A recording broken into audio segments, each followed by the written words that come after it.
Let's calm down, please.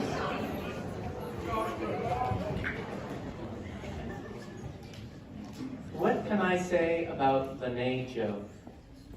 Beneath her unassuming exterior lies a profundity of character whose depths even a Chabot-length introduction could not begin to plumb.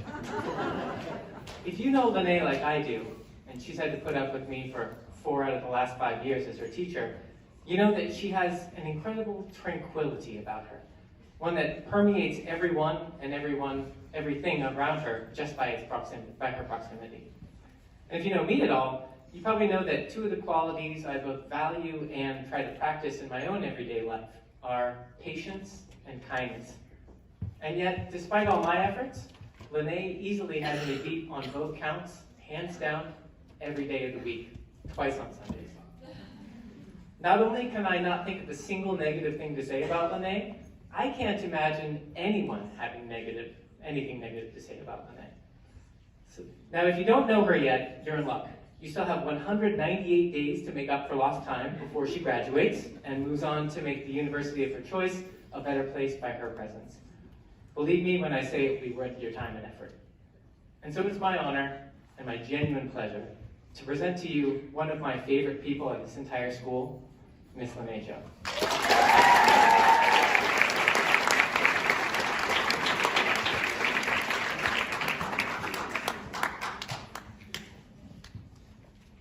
Because of my parents' busy work schedules, my grandparents spent a lot of time with my sister and me. Many of my childhood memories include my grandparents, whether it was Easter, when they organized a small egg hunt in our backyard, Chinese New Year, when they would wake us up early to give us our red envelopes, or just another Saturday, when we would play badminton with them. I was fortunate enough to be raised by them, and I even spoke Thai better than English when I was younger. I grew up with my grandma's food, and no other restaurant compared. I grew up with my grandpa's wise words, and I still use his advice today. Now as they age, they need to live in Thailand with the rest of my extended family, since the 24-hour-long flights to the other side of the world are no longer reasonable. At first, we overcame our distance barrier by keeping in touch daily, but now I find it harder and harder every day to make time for them. Calls that used to last hours are now cut short into a couple minutes long.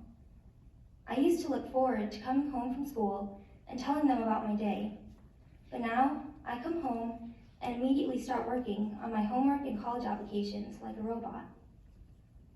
I'm sure that the seniors can relate that especially now, with college applications, on top of our rigorous course load, it seems nearly impossible to focus my time on anything else.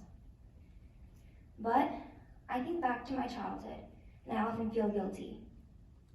Why is it so hard for me to make time for people who sacrifice so much of theirs to raise me into the person I am today? What's the point of planning for the future ahead of me when I can't appreciate what's right in front of me? We spend so much time living for tomorrow that we often forget about today. Don't get me wrong, it's important to spend time on schoolwork and preparations for the future, but it's equally as important to make time for the present and for those who matter. This I believe, that living in the moment and spending time with our loved ones is what makes our lives truly worthwhile.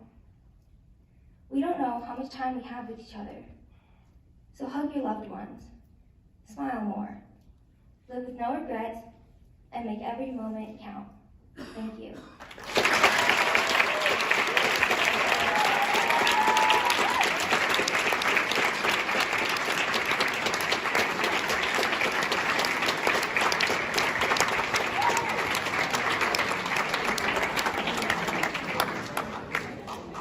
Thank you, Dr. Garvey and Lene.